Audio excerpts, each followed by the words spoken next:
Are you tired of making just regular old ramen while backpacking or just camping in general? Well, today we're going to spice it up, quite literally, with just a little bit of spicy Thai chili tuna in addition to our ramen. And we're going to see how that goes, and I'm going to let you know if you should try it or if you should stay away from it. I'm Meander and Mitch, and I like to try new things so you don't have to, and that's exactly what we're going to do today to find out if you should try adding some tuna to your ramen or if you should just stay away from it.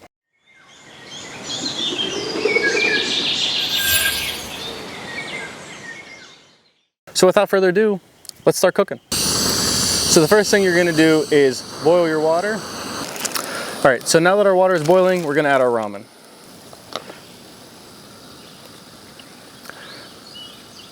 We're gonna cap that and let it simmer for just a few minutes. I'm actually gonna leave this barely on. Let that sit for a few minutes and we will be back to add our seasoning. So I just realized I probably should have added this while the water was simmering. So I'm gonna put this in and turn this back on for a second just to give it a second to kind of mix and hopefully actually season the noodles.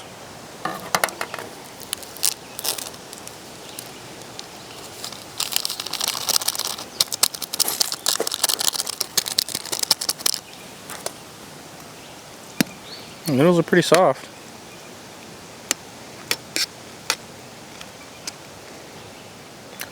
I feel like I added just a little too much water, which is unfortunate.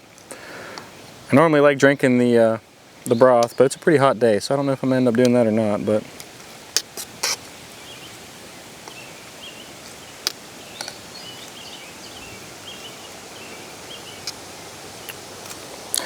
I lied. I'm not gonna mix it back, or I'm not gonna put it back on the heat. I'm just gonna let this sit for a second, and I'm gonna add the tuna. So by itself, this is actually really good. I really hope we don't ruin it by adding it to the noodles. All right, we're gonna let that sit there for a second, but we're gonna talk real quick. So we boiled the water, we added the noodles, we added the seasoning, and we added the tuna. It sat for a little bit. I think we should try it. Now I will say, there are people out there that don't like to keep the water in their noodles.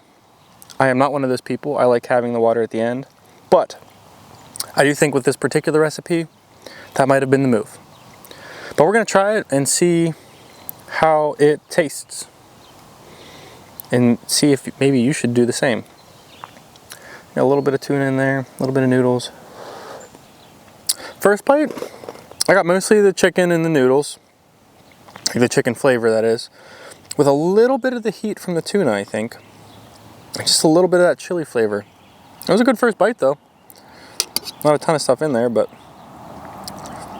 let's see. I feel like this might be a little hard to eat with the tuna, but all right. So final thoughts on this.